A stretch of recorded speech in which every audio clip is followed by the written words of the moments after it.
Hola chicos, bienvenidos a la primera parte de nuestra entrega de genética molecular, en la cual nos encargaremos de profundizar en todo lo que el mundo que engloba lo que es el ácido desoxirribonucleico, tanto su composición orgánica como su función y la replicación y la reparación de lo que es esta molécula, para posteriormente en una segunda parte analizar cómo la información que contiene esta molécula se expresa a través de proteínas. Entonces, para comenzar, los contenidos que abarcaremos será un poco de historia del descubrimiento y el progreso del ácido desoxirribonucleico. Vamos a hablar de la estructura bioquímica del DNA, la replicación del DNA, la reparación del DNA y finalmente vamos a introducir el concepto del dogma central de la biología molecular. La bibliografía adecuada para lo que es este video es el libro Leninger, Principios de Bioquímica, cuarta edición. Y si quieren tener una idea un poco más fácil para comprender el proceso, utilicen el libro Biología Molecular de la Célula del Dr. Alberts, cuarta edición. Entonces, comenzando con un poco de historia, comenzamos con el Dr. Michener, quien fue un científico que en el siglo XIX introdujo el concepto de lo que era la nucleína, siendo la sustancia que podían contener las células en algún compartimento determinado, que tenía ciertas funciones pero que aún no se les acuñaba, pero que estaban en duda si es que era una proteína, si es que era un lípido, no tenían bien clara todo lo que era la estructura bioquímica, pero Michener fue el primero en acuñar el término nucleína. Siguiendo con la historia del ácido desoxirribonucleico, el Dr. Lieben fue el que en conjunto con otros doctores pudo establecer la composición de esta molécula de la nucleína y la organización tentativa que podía tener, como el que está aquí, que son los nucleótidos tetraméricos. Él describió que esta molécula era un ácido nucleico que estaba compuesto por nucleótidos establecidos en lo que eran tetranucleótidos. Fíjense que aquí está la desoxirriboguanina, desoxirribocitosina, desoxirriboadenina y desoxirribotimina, pero están organizadas en forma de tetrámero. Él pensaba que el DNA estaba organizado en esta forma, pero hoy en día, pese a que damos muy por obvio ciertas estructuras del DNA, estamos viendo que estos son grandes descubrimientos que trajeron grandes ventajas respecto a lo que es la investigación del DNA. Continuando, este personaje un poco más famoso, que es Chargaff, el que introdujo la ley de la equimolaridad de las bases nitrogenadas en el DNA y estableció que la cantidad de bases purínicas, que son las que están acá, adenina y guanina, es igual que el número de timinas y de citosina, y estableció obviamente que la adenina tiene afinidad con la timina y la guanina con la citosina, estableciendo de esa manera que la cantidad de purinas es igual al número de pirimidinas. Es muy importante porque gracias a eso se puede saber cierto grado de secuenciaciones que podría tener el DNA, y ya podemos ir tanteando un poco que el DNA no es una molécula al azar, sino que es una molécula finamente controlada en base a lo que es el porcentaje de bases nitrogenadas que lo componen.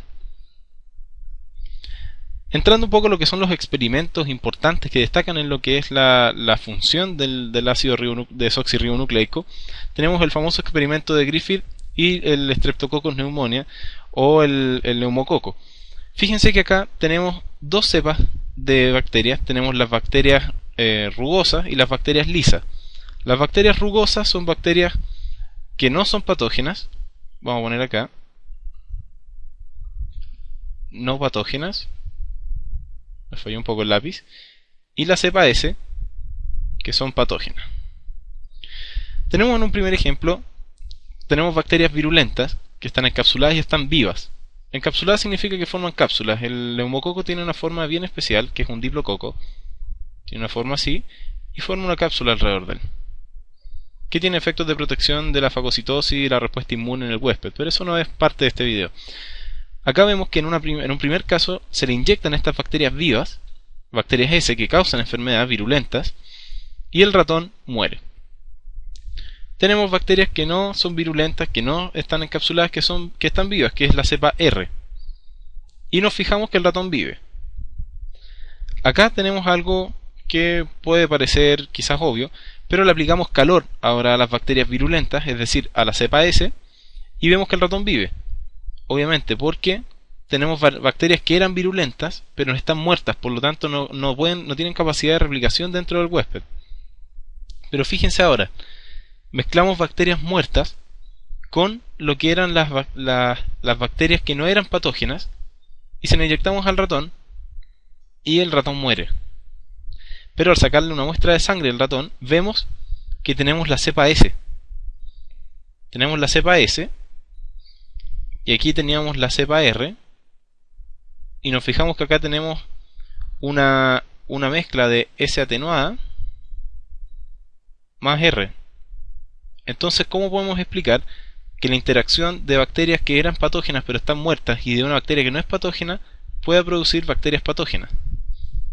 La respuesta simplemente, ahora, pese a que él no introdujo el concepto, hoy en día lo conocemos como un tipo de molécula que se llama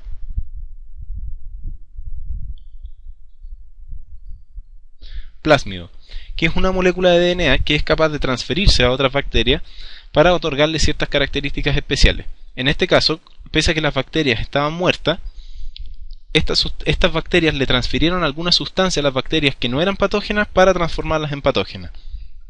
Y ahí Griffith introdujo el concepto de que esta sustancia desoxirribonucleica tenía capacidad para otorgar características especiales y para modificar lo que es la apariencia del organismo y la función.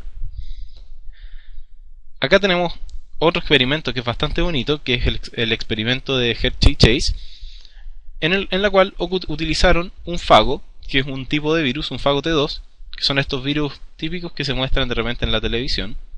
No soy muy bueno para el dibujo, pero vamos a tratar de representarlo lo mejor posible. Una cosa así, con una molécula, pongámosle nucleína dentro. Y este tipo de virus les encanta infectar bacterias.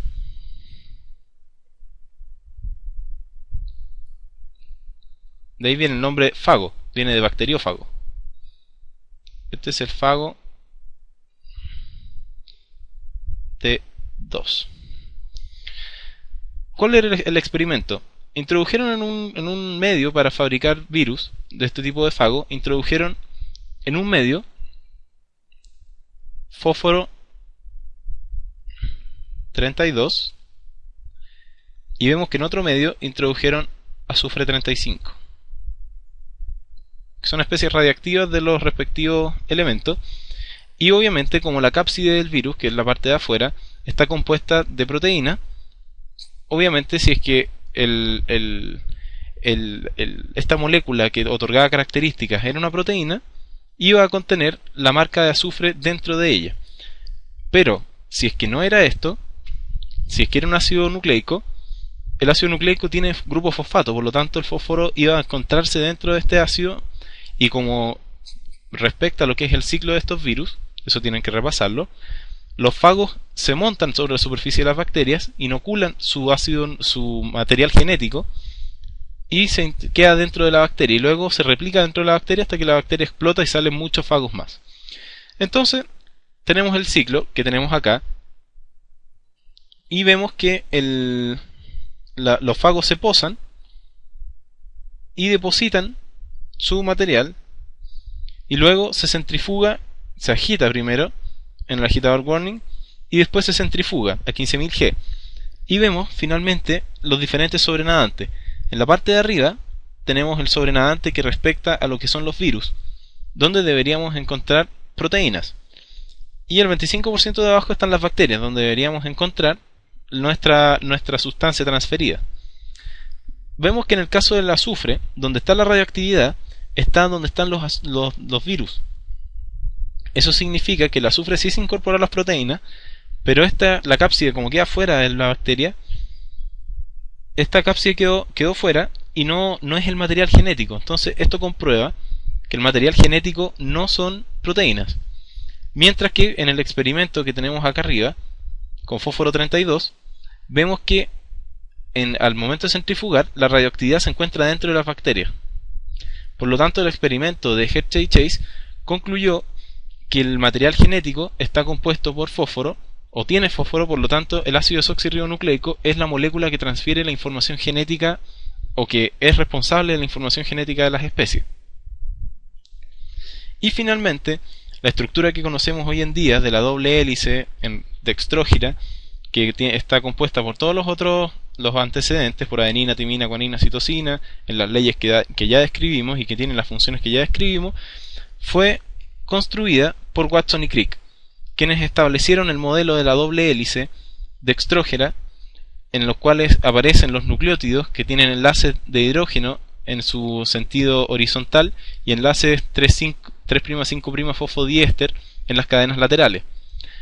Ellos ganaron el premio Nobel a causa de este descubrimiento, y quien los ayudó a descubrir todo lo que, o a plantear lo que es la hipótesis del ADN como lo conocemos hoy en día, fue Rosalind Franklin, con sus experimentos de cristalización por rayos X, de visualización de muestras a través de rayos X. Por lo tanto, eso es un poco de historia, y ahora entramos de lleno a lo que es el ácido desoxirribonucleico o desoxyribonucleic acid, que son las siglas de DNA. El DNA es una molécula que se encuentra en el núcleo de las células eucariotas, en el nucleoide o la zona central de las bacterias. Se encuentra en algunos virus, en los virus DNA, se encuentra en los cloroplastos y se encuentra en las mitocondrias. Y tiene esta estructura que ustedes pueden apreciar acá. Es una doble hélice. Si se fijan, es una hélice porque está enrollada en el sentido dextrógiro. Eso significa que está enrollado hacia la derecha. Tiene un giro mayor, que lo podemos ver acá, que es más ancho, como pueden ver, es de 36 Armstrong, y tiene un giro menor, que lo podemos ver acá. Tiene un ancho promedio de 20 Armstrong, y en su sentido horizontal está equilibrado por interacciones de las bases nitrogenadas del tipo puente de hidrógeno, como podemos ver acá, o de enlaces de hidrógeno. Y en el sentido 3'5' o en las cadenas laterales, está estabilizado por lo que son los enlaces fosfodiéster.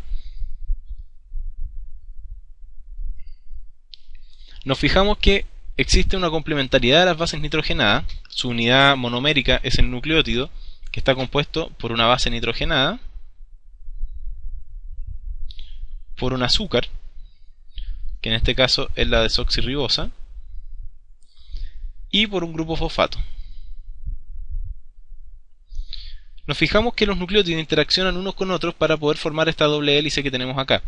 Nos fijamos que la adenina interacciona con la timina y la guanina interacciona con la citosina.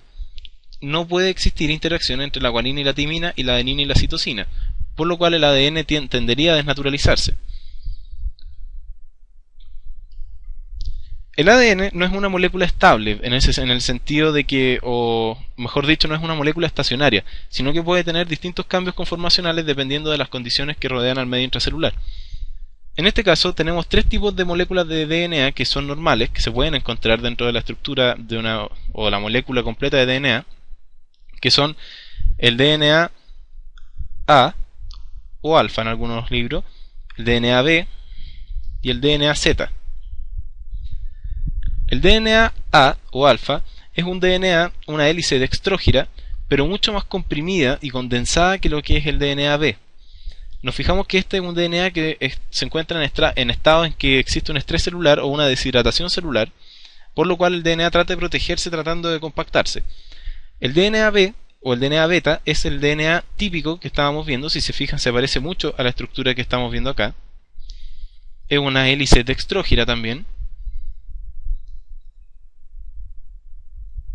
Y el DNA Z es un DNA que se encuentra en la secuencia, en las zonas, puede existir DNA Z dentro de secuencia de DNA B, que es una hélice levógira, es decir, que está enrollada hacia la izquierda, y se encuentra principalmente en las zonas centrales de las moléculas de DNA B, donde se encuentra principalmente unas secuencias ricas en guanina y citosina, que por interacción electrofílica tienden a enrollarse en el sentido contrario de lo que sería una hélice típica, y además es menos condensada de lo que sería un DNA B o un DNA alfa.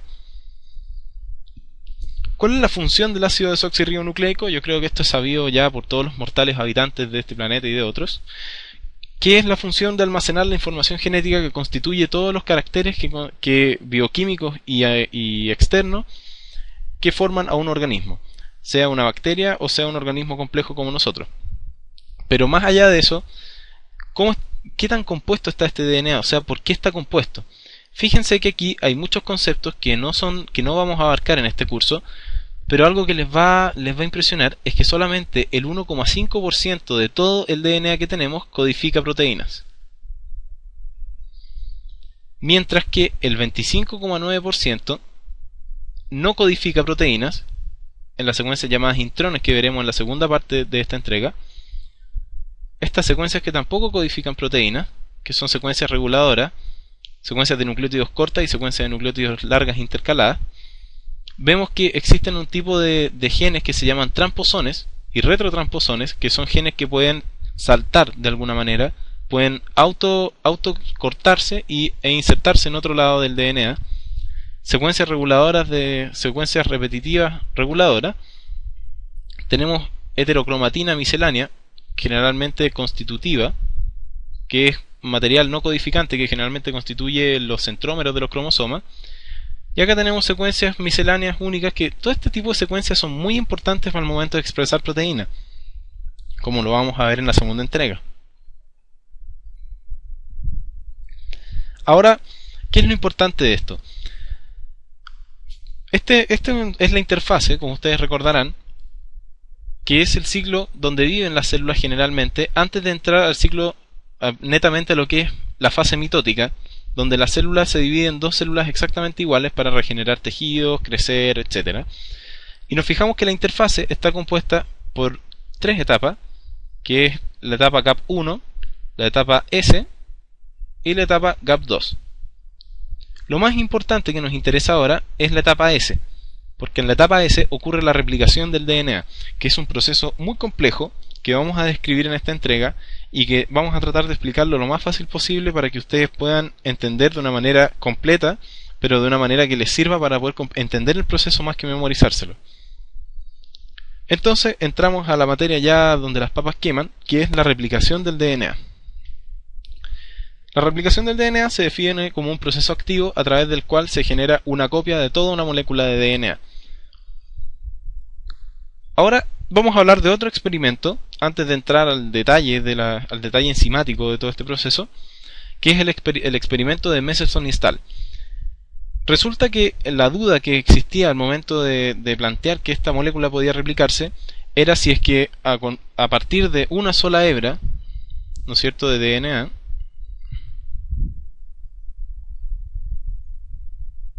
yo soy bien malo para el dibujo, se generaban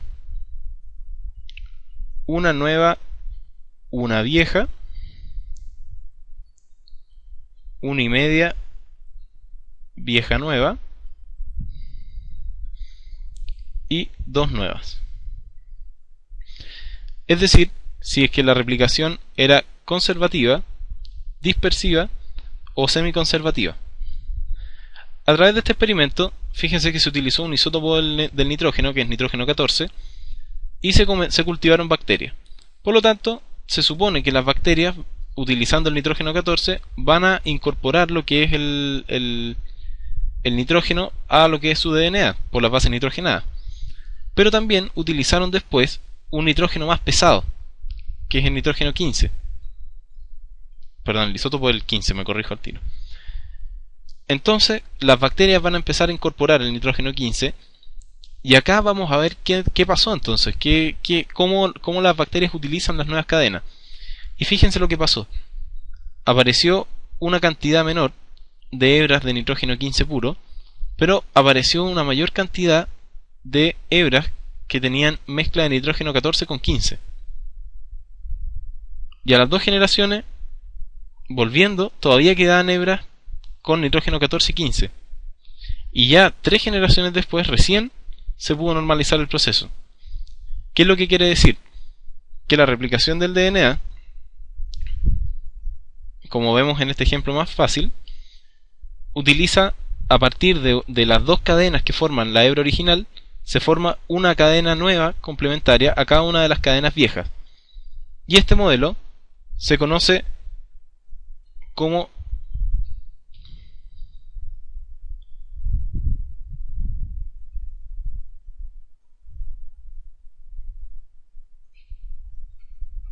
modelo semiconservativo. Es decir, que conservo la mitad de cada una de las cadenas viejas o antiguas y tengo que sintetizar lo que le falta a las cadenas viejas para formar dos moléculas nuevas. ¿Qué necesitamos para la replicación del DNA? Y acá entramos a lo que es detalle. Obviamente necesitamos una hebra molde para poder ocuparla de de plantilla para poder sintetizar una hebra complementaria, necesitamos desoxirribonucleótidos, necesitamos adenina, timina, guanina y citosina, pero conjugados a desoxirribosa, y la maquinaria enzimática en Escherichia coli, que es el proceso que vamos a analizar y después vamos a hacer una correlación con eucariota. Necesitamos todas las subunidades dependientes de la DNA polimerasa, que son las subunidades DNA alfa, DNA beta y DNA C, o DNA, DNA B, DNA C, y la DNA B es la llamada helicasa, cuya función es principalmente cortar los puentes de hidrógeno que existen entre las dos cadenas y abrir el DNA. También tenemos una primasa que tiene actividad para sintetizar primers de RNA. Ya vamos a ver qué son estos términos, no se asusten. Necesitamos las Single Strand DNA Binding Proteins, o SSBP, que son moléculas que van a estabilizar las dos cadenas abiertas una vez que nosotros hayamos cortado los puentes de hidrógeno. Necesitamos la DNA topoisomerasa 2, que es una enzima que va a desenrollar la hebra de DNA para dejarlo por decirlo de alguna manera, derecho. Necesitamos la DAM metilasa, que va a metilar las secuencias necesarias que tienen que estar metiladas, como veremos después, y las RNA polimerasas que facilitan lo que es el actuar de lo que es la subunidad DNA-A. Aquí no hemos incluido las enzimas, las DNA polimerasas, que son las principales enzimas de este proceso, que las vamos a ir detallando una a una para que vayan siguiendo claramente lo que es el proceso. Entonces, en resumen, necesitamos la helicasa para cortar los puentes de hidrógeno, las primasas para sintetizar primers, que son los cebadores o los iniciadores de la replicación, las SSBP o Single Strand DNA Binding Proteins, que son para estabilizar la hebra de DNA una vez abierta. Necesitamos la girasa o la DNA topoisomerasa 2, que es la enzima que desenrolla el DNA. Necesitamos las DAM metilasa, que son para metilar las secuencias GATC, y necesitamos también las otras subunidades para mantener estable todo lo que es este complejo, y por supuesto las DNA polimerasa, dentro de las que se destaca la DNA polimerasa 3, que es la principal polimerasa de todas, y la DNA polimerasa 1 y 2, que van a mantener estable este proceso, tanto corrigiendo como ligando las diferentes secuencias. Aquí tampoco viene a todo esto mencionada la enzima la ligasa, que es muy importante al momento de unir distintas secuencias que no tienen enlace de 5,3' fosfodiéster constituido. Bueno, creo que por ahora es tiempo de tomarnos un descanso. Nos vamos a ver en la próxima entrega, que viene a continuación de esta. Tómense un descanso y mediten sobre lo que hemos escuchado, y vamos a venir ahora de lleno al proceso para explicar cómo ocurre la replicación del DNA y cómo se autorregula.